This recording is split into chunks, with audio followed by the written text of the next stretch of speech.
한반도 역사의 중심에는 항상 불교가 있었다. 불교의 교리와 철학, 그것은 곧 우리의 정서를 채우는 음악이 되었고, 불상은 부처의 모습을 형상화한 것을 넘어 우리만의 찬란한 기술을 꽃피우는 작품이 되었다. 그리고 민중의 아픔을 달래주고 고통을 치유해 주었던 건 역시 불화였다. 하늘과 땅과 사람은 하나이며 어느 것에도 치우치지 않고 조화를 이루어야 한다는 사상을 기반으로 종교를 넘어 우리 역사의 한 부분으로 자리매김한 불교 문화의 향연이 펼쳐진다.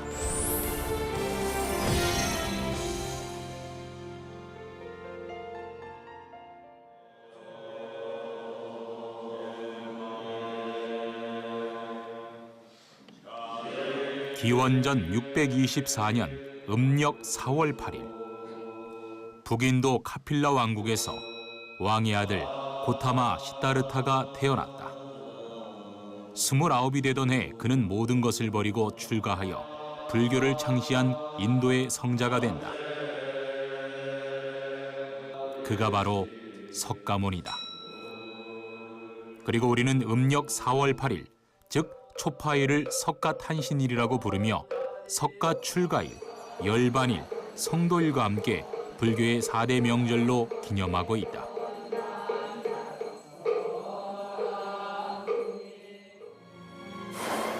석가모니는 5명의 제자와 함께 고행길에 오른다. 그러나 6년간의 고행 끝에 깨달음을 얻고 부처가 된다. 해탈의 경지에 오른 석가모니는 고행을 함께했던 제자와 함께 설법을 통해 교단을 설립한다. 372년 중국 진왕 부견은 고구려의 사신과 승려를 통해서 불상과 경문을 전해주었는데 이때를 우리나라에 처음 불교가 전파된 시기로 추정하고 있다. 실제로는 공인을 하려면 그 이전에 불교가 들어와 있고 불교의 존재에 대해서 알고 있어야 공인을 하겠죠. 그렇게 보면은 지금 현재 공인 시기로 알고 있는 연대보다 보통 372년, 384년 이렇게 하는데 그거보다는 한 50년 정도에서 100년 정도는 앞당겨서 우리가 불교가 들어왔다고 봐야 될 것 같습니다. 백제는 고구려보다 조금 늦은 시기에 중국 남조 동신의 승려 마라난타를 통해 불교를 받아들였다. 그리고 신라는 중앙 집권과 삼국 통일을 위해 삼국 중에서 가장 마지막으로 불교를 수용하게 된다. 그런가 하면 가야 수루왕의 왕후였던 인도 아유타국의 공주 허왕우와 허왕우의 오빠인 장유화상이 가야에 불교를 전한 인물일 것으로 보는 견해도 있다. 불교의 승려였던 장유화상은 금강가야 지역에 장유암이라는 사찰을 짓고 불상을 모시면서 가야 지역에 불교를 전파했다는 내용이다. 최근에 많이 논의되고 있는 남방불교 전래설 같은 경우가 있는데 물론 역사학계에서는 좀 반대하는 견해도 있는데요. 근데 통상적으로 가야가 기원 전후하는 시기에 건국하고 그 시기에 중국하고 해상 교역을 하고 있던 상황을 보면은 그때쯤에 불교가 공식적으로 수용되지는 않았다고 하더라도 불교가 전파되었다고 보는 것은 크게 무리는 없을 것 같습니다. 그러나 아직 정확하게 밝혀지지 않은 것은 규명되지 않은 폐사지에 그 이유가 숨겨져 있기 때문일지 모른다. 폐사지는 기록은 전하지만 터만 남은 채로 황폐하게 버려진 불교 유적지를 뜻한다. 우리나라의 산지에 있는 폐사지는 2010년 5,393개소에서 추가되어 2015년 기준 8,324개소로 확인되었다. 사실 우리나라 역사의 대부분은 사찰터와 같은 발굴 현장에서 쓰여진다고 해도 과언이 아닐 것이다. 사찰이 조성됐을 당시의 건축 문화와 이후 중건을 거친 이후에 변화된 유구, 그리고 사찰 생활문화의 흔적이 남아있는 소중한 곳을 발굴하는 것은 불교 문화 유산을 지키는 첫걸음이다.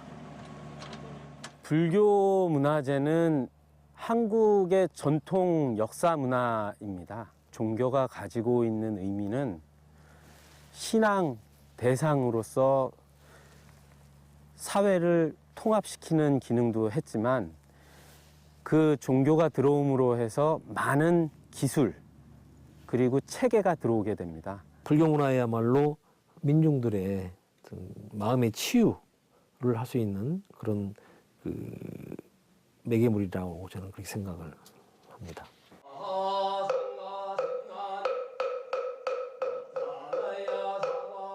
중국에서부터 전래되었지만 차츰 우리만의 것으로 발전시키면서 찬란하게 꽃피어 나간 불교 문화. 문화는 불교의 교리에 어떤 영향을 주는 것일까? 그 중에서도 건축물에는 어떤 불교 역사가 담겨 있는 것일까?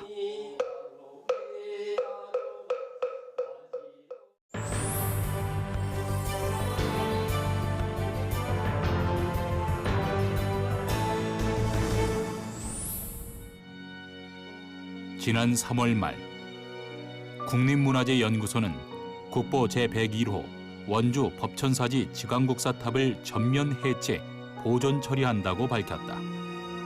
고려시대 국가에서 최고의 승려에게 내리는 칭호, 왕사와 국사. 지광국사탑은 지광국사의 사리탑인데 정교하고 화려한 조각으로 고려시대 사리탑의 걸작이라는 평가를 받고 있다.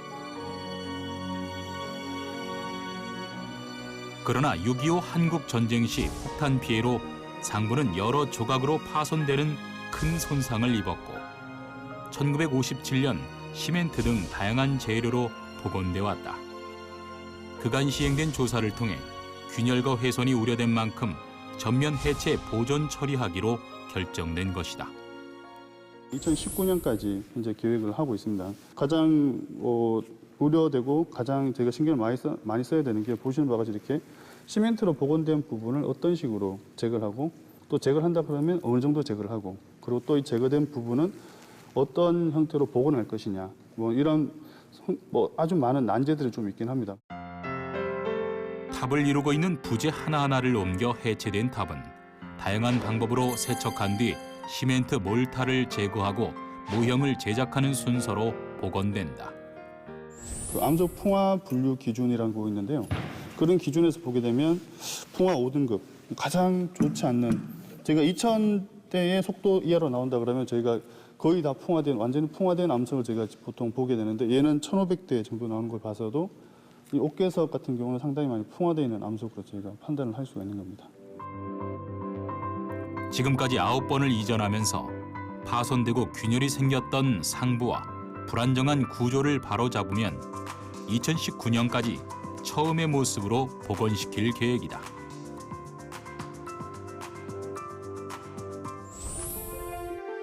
석가모니는 40년 동안 거리에서 세상 사람들을 가르치다가 80살의 나이로 세상을 떠나는데 석가모니 시신은 화장한 뒤 유골을 나누어 인도 곳곳에 탑을 세웠다. 그 뒤부터 탑은 소망을 빌고 참배를 하는 성스러운 곳이 되었다. 탑은 건축이고 그 안에 사리를 모셔놓은 공간이 있어야 되는 거예요. 부처님을 상징하는 부처님의 사리를 모셔놓은 부처님의 몸으로 인식하고 가장 최고의 지존의 가치를 갖는 것이 탑이에요. 동아시아에서 규모도 가장 크고 역사적으로도 가장 앞서 있다는 평가를 받는 미륵사지 석탑. 미륵사지 석탑에서는 목탑과 석탑의 건축 양식을 모두 볼 수 있다는 점에서 특히 우리나라 탑의 역사에 빠질 수 없는 중요한 위치에 있다. 원래 미륵사에는 2개의 석탑과 하나의 목탑이 있었다. 현재는 1993년 복원된 9층 높이의 동탑이 들어서 있고 복원을 위해 해체한 서탑은 서쪽에 위치했던 것이다. 지난 2013년 11월부터 시작된 보수 정비는 2014년 12월까지 가설공사와 기초보강공사를 완료했다. 현재는 기단과 1층 탑신 부분을 진행하고 있는데 설계에서부터 가장 주안점을 둔 부분이 있었다. 해체하면서 이 탑의 축조 방법 또 구조적인 취약점 여러 가지 이제 복원에 대비한 붕괴 원인 뭐 이런 연구들을 진행을 해서 초석 위에 기둥을 세워 단층 기단을 만들고 탑신부의 각층 몸도래는 모서리마다 기둥을 세워 놓았는데 아래는 넓고 위가 좁아지는 민흘림 기법을 사용하였다. 석탑의 재료로는 화강암을 사용하였는데 목조 건축의 요소는 살리되 목재가 가지는 재료적 구조적 취약성을 보완하여 화강암이라는 재료를 선택한 백제인들의 지혜가 엿보이는 대목이다.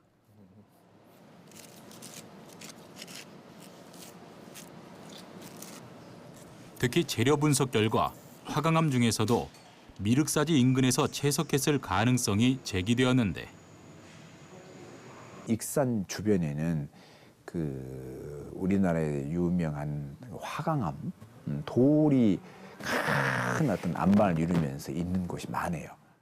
미륵사 인근에는 미륵산이라 불리는 용화산이 있는데 우수한 화강암 재질의 돌이 가득하다. 이 때문에 익산은 국내에서 질 좋은 화강암과 거대한 채석장으로 유명했다. 석탑 역시 이곳에 돌을 깎아 세웠을 것으로 분석하고 있다. 실제로 미륵사지 석탑과 용화산의 화강암을 비교해 본 결과 이산화규소 함량이 거의 비슷한 것을 확인할 수 있다. 백제 최대 규모의 사찰이었던 미륵사. 어느 사찰보다 화려하고 웅장하게 지음으로써 왕권을 회복하는 계기가 되어야 했다. 그래서인지 미륵사에는 당시 백제의 건축, 공예 등 모든 기술력이 집약돼 있는데 그 중에서도 미륵사지 석탑은 그야말로 당대 기술의 혁신과도 같았다. 목조가 아니고 이 돌이라는 재료를 쓴 이 석조탑 이런 부분들은 당시 백제의 모든 그 석재 관련 기술들, 건축 기술과 토목 기술들이 총집결된 그런 그 기술의 총화라고 볼 수가 있기 때문에 복원에는 기존의 탑 해체 때 나온 화강암 1,500톤을 그대로 사용하며 이것은 석탑 보수 규모의 62%를 차지한다. 특히 원재료를 활용하기 위해 철저한 고증을 거친 옛 방식과 새로운 과학적 방법과 특허 기술을 조화롭게 사용하게 된다. 그러나 또 다른 난관에 봉착했다. 훼손되기 이전의 모습에 대한 근거 자료가 부족했기 때문이다. 6층과 9층 사이에 논란이 많았으나 6층까지만 보수 정비하는 것으로 결론 내렸다. 가장 중요시 여기는 것이 역사적 진정성입니다. 그러한 상황에서 저희가 추가적인 일부라도 단 한 층이라도 추가적인 시도를 했을 땐 그것이 역사적 사실로 고착화되고 원래의 원형을 추구하는 데 있어서는 오히려 이것이 반대급부적으로 장애가 될 수 있습니다. 미륵사지 석탑만 보아도 백제인의 예술원과 석조 기술을 엿볼 수 있는데 백제인의 지혜로 탑에 돌을 사용했고 불교의 전성기를 맞이하면서 이들의 석조 기술은 날로 더 발전해 갔다. 사실 우리나라가 석탑의 나라라고 불리기까지는 중국의 영향도 있었다. 중국은 황토를 구운 벽돌로 쌓은 전탑이 많았고 일본은 목탑이 많다.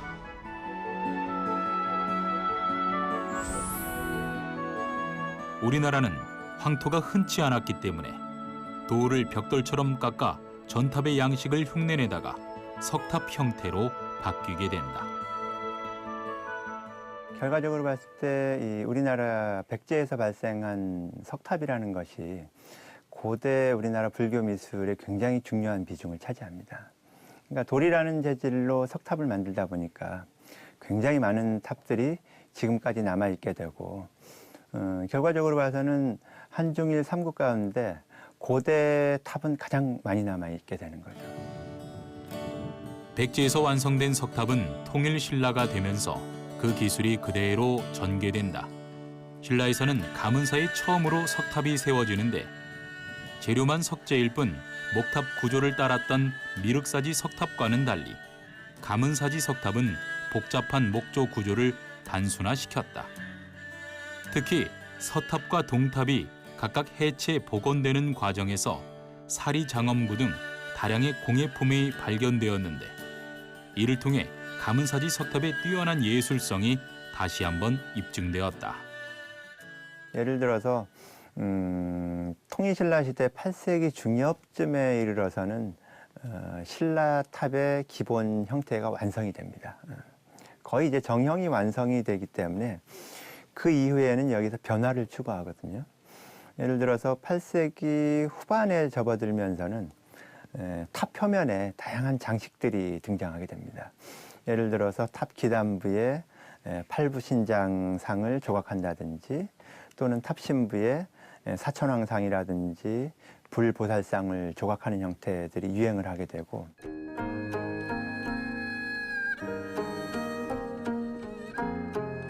통일신라를 거쳐 고려시대로 가면서 불교는 전성기를 맞이하고 석탑의 양식에도 변화가 나타난다.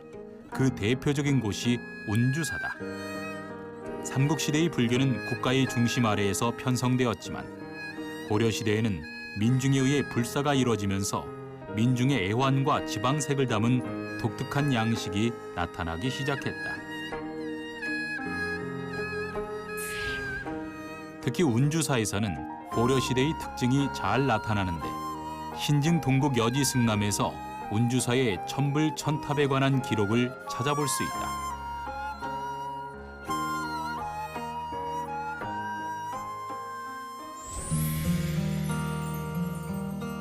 천불천탑, 천분의 부처님과 1000개의 탑이 있었다는 말인데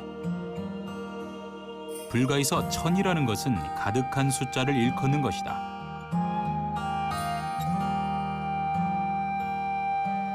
천불 많은 석탑과 석불이 있었다는 것을 뜻하는 것이 아닐까 추측하고 있다. 현재는 20기 정도의 석탑과 80여 분가량의 부처님이 모셔져 있다.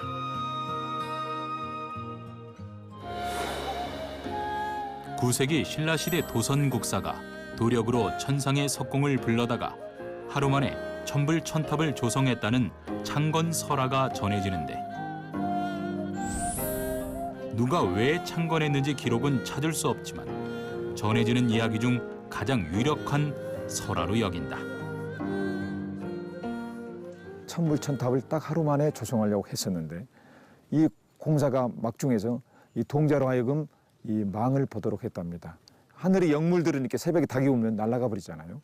그런데 이제 너무 동자가 졸음에 겨운 나머지 이 천불천탑을 다 조성해 놓고 와부를 일으키려고 하는 그 찰나에 너무 졸음에 겨운 나머지 꽃게하고 닭오는 소리를 내버렸답니다. 그래서 이제 이 천상의 석공들이 하루로 날아가 버렸기 때문에 와불이 지금까지도 누워 있다는 것이 이 전설입니다. 운주사 탑의 특징 중 하나는 네모난 탑이 있는가 하면 원판형 탑이 있고 백제계, 신라계, 고려계 탑이 다양하게 공존한다. 이렇게 많은 탑이 한 곳에 있다는 것은 세계의 어떤 불교 미술사에 있어서, 특히 우리나라 미술사에 있어서는 이런 공간을 찾을 수 없다는 것이 큰 특징이죠.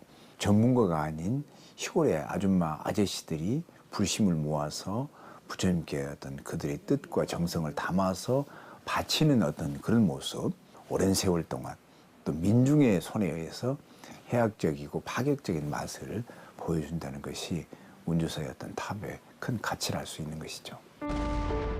또 하나의 특징이 있다면 바로 석탑의 재질인데 운주사 석탑의 석재는 응회암이다. 화산재가 떨어져서 위에서 눌려 생성된 암질인데 그 안에는 화산재와 석영이라는 유리의 기본 재료도 들어있어서 화강암에 비하면 구멍이 훨씬 많다. 때문에 다루기 힘들고 잘 부서질 수 있다. 강도를 비교해 보자면 화강암의 20% 정도밖에 되지 않기 때문에 쉽게 부서지고 정교한 조각이 어렵다. 암석은 이제 비 맞고 바람 불고 이러면 이제 오랫동안 견디면서 풍화도 받게 됩니다. 그때 이제 특히 이제 철분 성분이 많다는 것은 이제 좀 누렇거나 우리가 흔히 녹이 쓴다는 그런 변색이 좀 일어나게 되는데 그런 것들은 많이 막아주기 때문에 황등석이 아마 좋은 것 같습니다. 그러나 이렇게 탑을 신성시 여기며 모시던 시대에서 점차 탑이 없는 시대로 변화를 맞는다.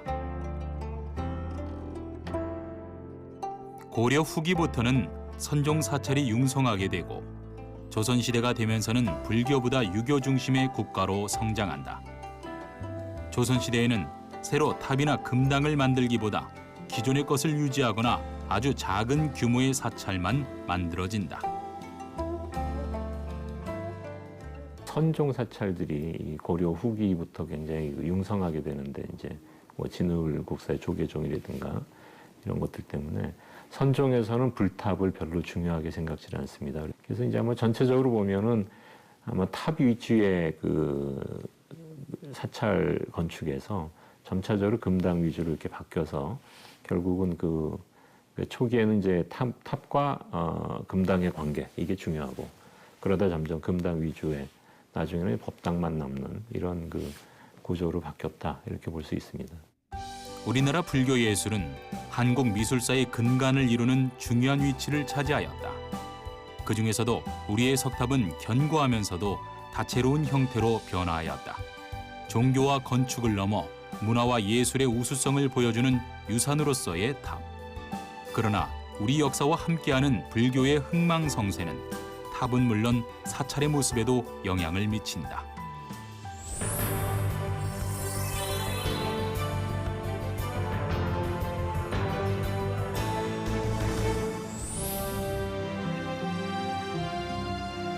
고려시대 불교의 마지막과 성리학의 나라 조선의 과도기에 있었던 회암사.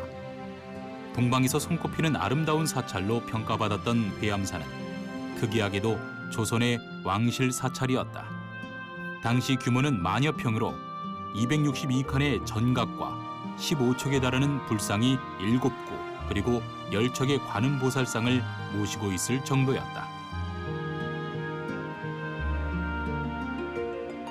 인도 출신의 지공선사가 고려를 방문해 불교 사상을 전파할 때 회암사 터를 잡았고 그 제자 나홍선사가 회암사를 대대적으로 중창했다. 중창을 시도를 하다가 다 완성은 하지는 못하고 그 사람의 제자였던 이제 각전이 그 불사를 이제 완성을 하게 됩니다. 그러고 나서 이제 그 당시 이제 조선으로 넘어와서 조선시대 무학대사가 이제 이쪽에 주지로 와서 이쪽에 뭐 여러 가지 불사를 하고 중흥을 시키면서 그 지공 그리고 나홍, 무학이라고 하는 그 한국 불교의 법맥을 잇는 큰 계보가 바로 회암사에서 완성이 되게 됩니다. 특히 회암사지에서 발견된 유물은 조선시대 왕실과 관련된 사찰이었다는 것에 힘을 실어주고 있는데 유물 중에서 특히 눈길을 끈 것은 어마어마한 크기의 청동금탁이다. 당시 회암사의 풍경과도 같았다. 이것이 중요한 이유는 명문을 통해 조선 왕실의 사람들이 불사에 참여했다는 증거가 되기 때문이다. 또한 청기화 등 왕실이나 궁궐에서 주로 사용하던 유물이 다수 발견되면서 회암사가 조선 왕실과 관련이 있는 것은 물론 궁궐과 유사한 모습이었을 거라는 추측이다. 회암사는 그런 탄압을 피해서 이제 성장을 할 수가 있었습니다. 그 회암사는 원래 그 이전부터 사실 고려 시대 때부터 굉장히 좀 명망이 어느 정도 있었던 그런 사찰로 알려져 있습니다. 1174년 고려 명종 때 금나라 사신이 우리나라에 왔다가 회암사에 들렀다는 기록으로 볼 때 이곳의 규모나 위세를 짐작할 수 있다. 게다가 회암사의 구조는 고려시대 궁궐 배치도와 굉장히 유사한 형태를 띠고 있는데 남북으로 층층이 단이 있고 남쪽에는 회랑을 두었다. 또한 주요 건물 앞에는 의식과 경연 공간인 월대가 조성돼 있는데 이것은 경복궁 근정전이나 창덕궁 인정전과 같은 궁궐의 중심 건물에서 볼 수 있는 양식이다. 굉장히 많은 건물들이 있게 되잖아요. 그런 이제 질서를 잘 잡아 나가서 하나하나가 다 이렇게 독립적이지만 또 전체적으로도 질서가 있는 이런 모습을 가진 하여튼 거의 마지막, 이 전성기의 마지막 이 불전이라고 좀 볼 수 있고 회암사를 잘 연구하면은 고려 시대의 어떤 그 불교 건축의 총 집합체라고 할 수 있기 때문에 그런 부분을 좀 잘 볼 수 있을 것 같아요. 삼국시대에는 나라별로 사찰의 가람 배치가 조금씩 차이를 보이는데 고구려의 경우 탑이 하나고 금당이 3개인 1탑 3금당 형식을 취했고 백제는 당하고 탑이 하나씩 들어온 1탑 1금당 형식을 보인다. 신라시대는 불교를 늦게 받아들여서 특별한 형식을 보이지 않다가 통일 신라시대에 와서야 금당이 하나 있고 탑이 2개 있는 쌍탑 가람 형식으로 변화한다.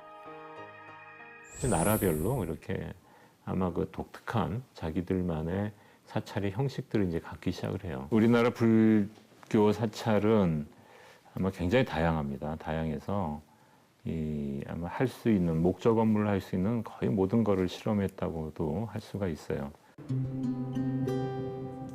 궁궐 형식을 갖춘 회암사에서 빼놓을 수 없는 또 하나의 특징은 바로 서승당이다. 서승당은 승려들이 참선하던 곳으로 추정되는 건물인데 탁상식 온돌 구조를 갖추고 있다. 기존의 온돌보다 높게 설비되어 그 위에 걸터 앉을 수도 있고 침상을 놓으면 누울 수도 있는 구조다. 온돌 시설의 모양은 지면보다 높게 돌출된 구조로 만들어져 있고 하늘에서 보면 T자를 남북으로 마주보게 놓은 모양이다. 더구나 이러한 온돌 구조는 지금껏 지리산의 7불암에서 발견되었는데 회암사 서승당의 온돌은 그보다 상당한 규모와 정교함을 보이고 있어 건축사적으로도 중요한 의미를 가진다는 것이다. 7불암의 아자방은 한번 불을 떼면 온기가 49일 갔다는 이야기가 전해지는데 서승당은 여기에 한꺼번에 수십 명의 인원이 누울 수 있을 정도의 규모는 물론 보존 상태 또한 훌륭하다. 게다가 북쪽 아궁이 시설에서는 부엌 시설도 함께 발견되었다. 온돌이라는 것이 이제 회암사의 건축사 쪽에서 굉장히 중요한 그런 키워드 중에 하나가 됩니다.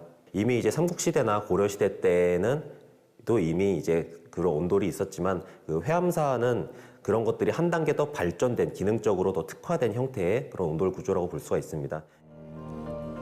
연산군의 대대적인 불교 탄압에도 불구하고 명맥을 이어가던 회암사가 다시 부흥기를 맞은 것은 명종 때다. 당시 문정왕후의 신임을 받고 있었던 승려 보우는 회암사를 부흥의 거점으로 삼았으나 갑작스런 문정왕후의 사망으로 폐사의 길을 걷게 된다. 가장 큰 의미는 아무래도 왕실 사찰, 고려 말 조선 초에 가장 최대 규모를 누렸던 그런 왕실 사찰이라고 볼 수 있습니다. 왕실 인물들의 적극적인 후원, 그것도 이제 순교 억불의 수대라는 이제 조선 시대를 지나면서 이제 했었던 그런 큰 의미가 있고. 불교가 위축되면서 탑의 건립은 줄어들고 선종이 주류를 이루다 보니 승려를 위한 승탑, 즉 승려의 사리를 모시는 부도가 많이 건립되는 것이 조선시대 사찰의 특징으로 자리 잡는다. 사찰은 예불의 기능, 수도원의 기능, 그리고 사회 봉사의 기능을 가지고 있었는데 점점 불교가 약화되면서 예불 기능과 수도원 기능만 남게 된다. 조선시대가 되면서 불교가 약간 위축되는 부분이 있지만 또 조선시대 불교는 또 조선시대 불교 나름의 특색을 갖거든요. 예를 들어서 삼국시대부터 고려시대까지의 불교가 주로 귀족, 왕실 중심의 불교였다면 조선시대 불교는 민중불교로 전환이 되게 됩니다. 비록 조선시대가 되면서 불교는 약화되지만 민중의 저변에 불교는 여전히 강하게 자리 잡는다. 또한 한글 창제 이후 부처님의 일대기를 표현한 월인천 강지곡을 한글로 풀어냈다든지 정조가 불교 경전인 부모은중 경옥책을 간행하는 것을 보아 민중뿐 아니라 왕실이나 관료들에게도 여전히 불교는 영향을 미치고 있었다. 결국 우리 역사 속에서 불교는 종교가 아닌 문화로 자리 잡았던 것이다.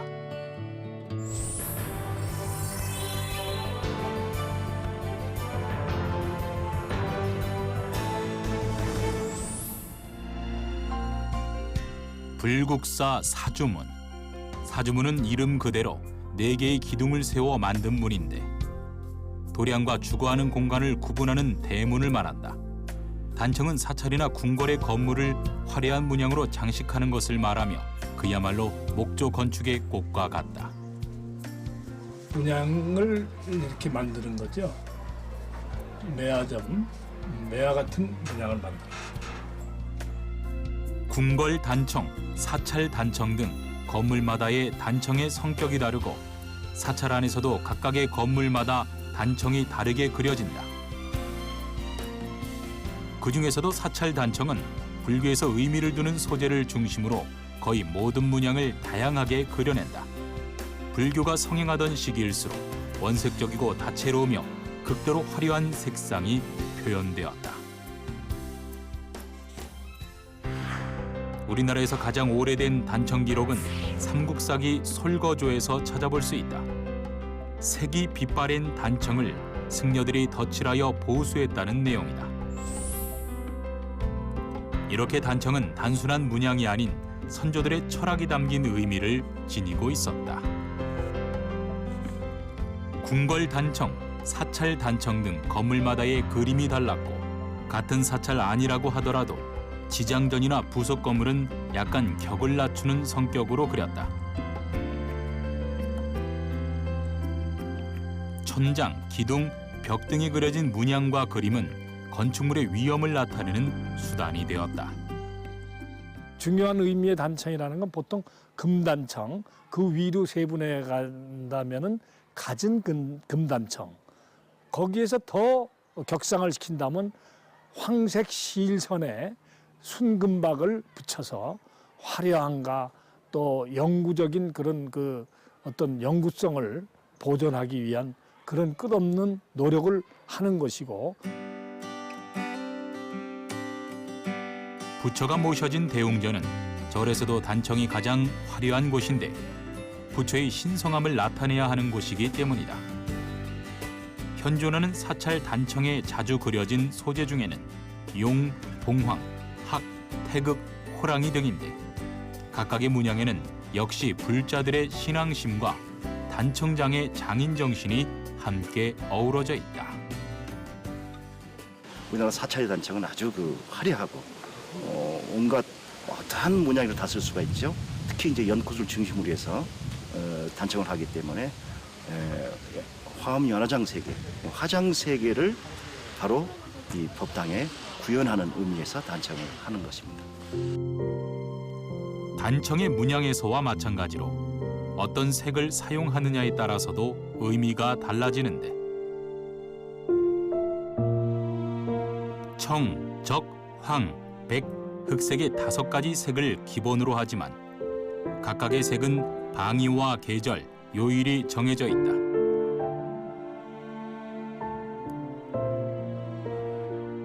또한 오방색은 우주를 이루는 5가지, 즉 오행을 상징하는데 이것은 우주 만물과 자연의 이치를 담고 있는 것이었다.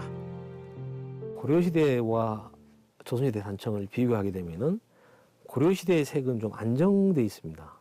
색들이 화려하거나 막 그러지 않고 격조가 좀 유지됐다 한다면은 조선시대 오게 되면 색이 좀 다양하게, 그러니까 노란색, 파란색, 붉은색 이런 게 쓰면서 색이 더 화려해지는 그런 경향을 좀 볼 수가 있죠.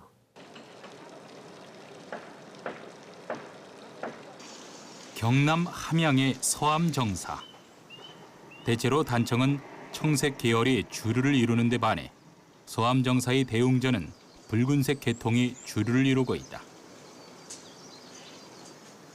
독특하면서도 신비로운 붉은색의 비밀은 금색을 먼저 입힌 다음 붉은 칠을 하여 화려함을 강조했다.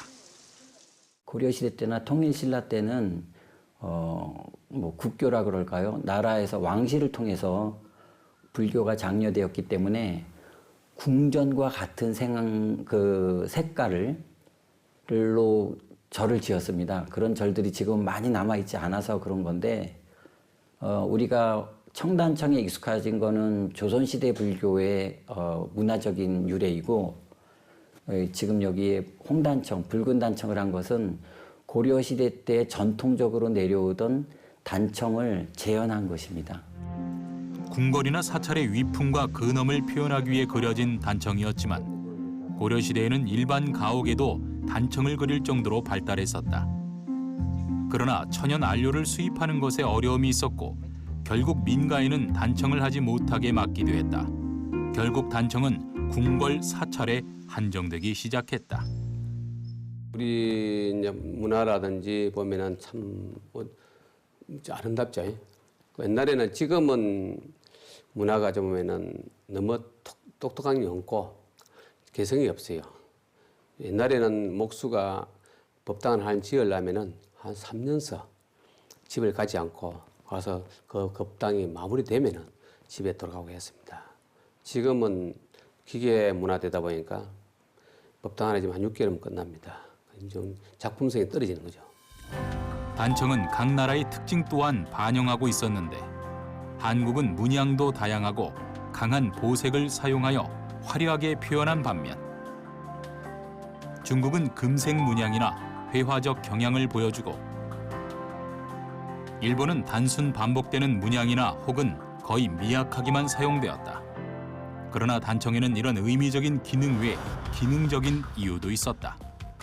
목조의 그 부재의 방풍 방부 이런 작용을 막아주는 그런 방어적인 성격이 있습니다.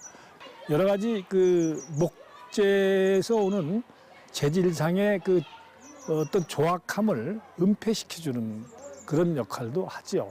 그래서 제일 중요한 것은 부재 보호와 그다음에 그 대상물에 대한 장엄을 하는 효과, 그것이 제일 큰 목적이라고 할 수 있습니다.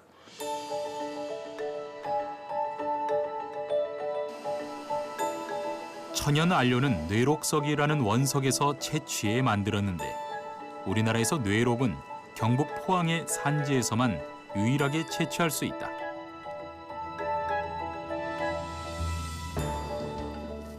그렇다면 뇌록석은 어떤 물질로 이루어져 있을까?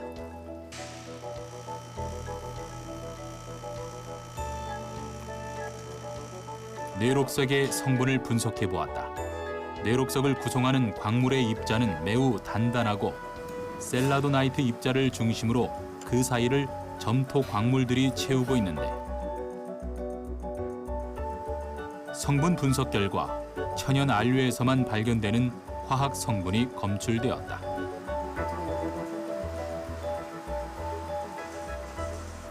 이런 성분들이 마그네슘, 알루미늄, 실리콘, 칼륨, 칼슘, Fe, 그다음에 여기 보면 철 이런 식으로 이 뇌록, 내성산 뇌록 안료가 가지고 있는 화학 성분들이 검출이 되는 그런 결과예요. 그렇다면 현재 사찰이나 궁궐의 단청에서도 뇌록의 성분을 찾을 수 있을까? 전체적으로는 그 뇌록의 어떤 성분하고 유사하긴 하지만 뇌록의 주요 성분인 철이 거의 검출이 되지 않고 또 칼륨이 검출이 되지 않는 그 반면에 이 중간에 커다란 픽인 몰리브덴 픽이 나오잖아요.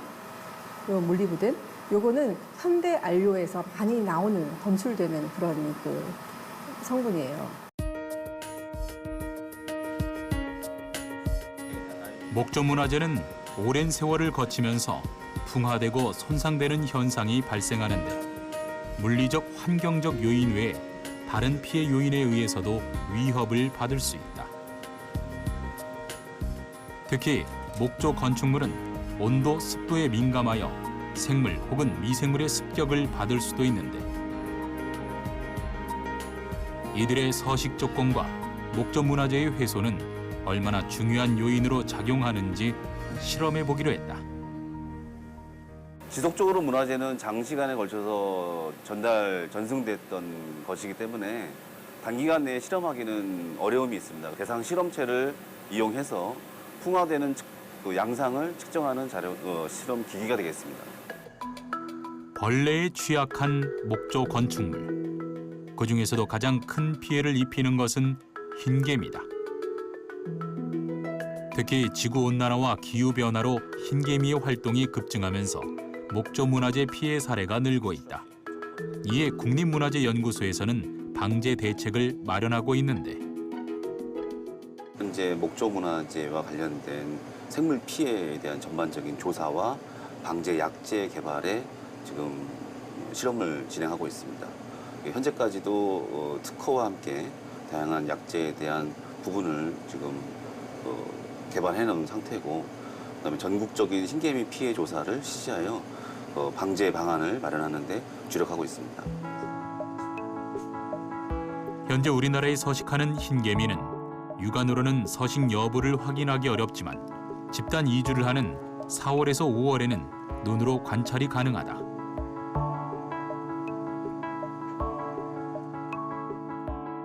방제 작업으로는 토양에 약을 치거나 건물에 약품을 바르고 또는 군체를 제거하기 위한 시스템 등 여러 가지 방법이 동원되는데 최대한 문화재가 손상되지 않도록 총력을 기울이고 있다.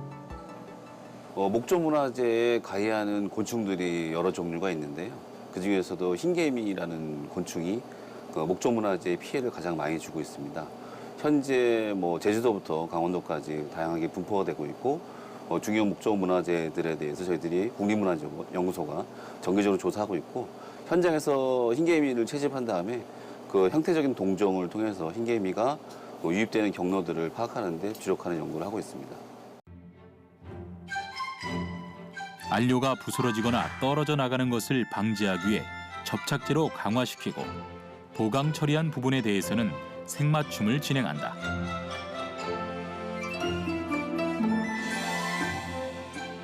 이 과정은 복원된 부분이 최대한 이질감이 없도록 하는 것이 중요하다. 벽화 문화재를 보존 처리하는 벽화실이고요. 지금 저희가 과거에는 사찰에 있는 토벽화나 그다음에 발굴된 석벽화들을 처리를 단청은 단순히 아름다운 것을 넘어 상징적 의미가 중요하다. 작은 문양 하나에도 우주의 섭리를 깃들인 선조들의 철학을 담았고 우리 민족의 애절한 염원까지 반영하고 있다. 전통을 계승한다는 것은 문양의 반복이 아닌 여기에 담긴 선조들의 과학성과 정신까지도 이어나가는 것이 아닐까. 과거의 단청은 지금과 같이 정신 세계를 가장 극대화하게 표현하는 작업이라는 점에서는 동질성을 가지고 있습니다만, 현대에 와서는 현대적인 감각이 또 전통적인 문양과 접목을 해서 새로운 문양으로 또 다시 되새겨지는 그런 또 하나의 그 시대적인 요청에 부합하는 그런 면도 있습니다.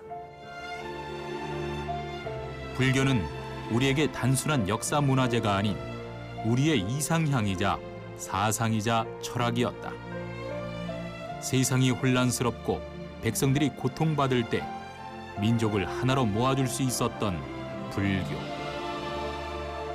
역사 문화 유산과 유적지를 보존하는 것은 민족을 묶어준 정신과 사상까지도 담아낼 수 있어야 할 것이다. 불교 문화 유적이라든가 역사 문화 유적 저변에서 제대로 체험할 수 있고 인지할 수 있는 형태로 많은 부분이 개발되고 또 새로운 웹 형식화 과정을 거치면서 콘텐츠화 될 필요가 있다라고 생각을 합니다.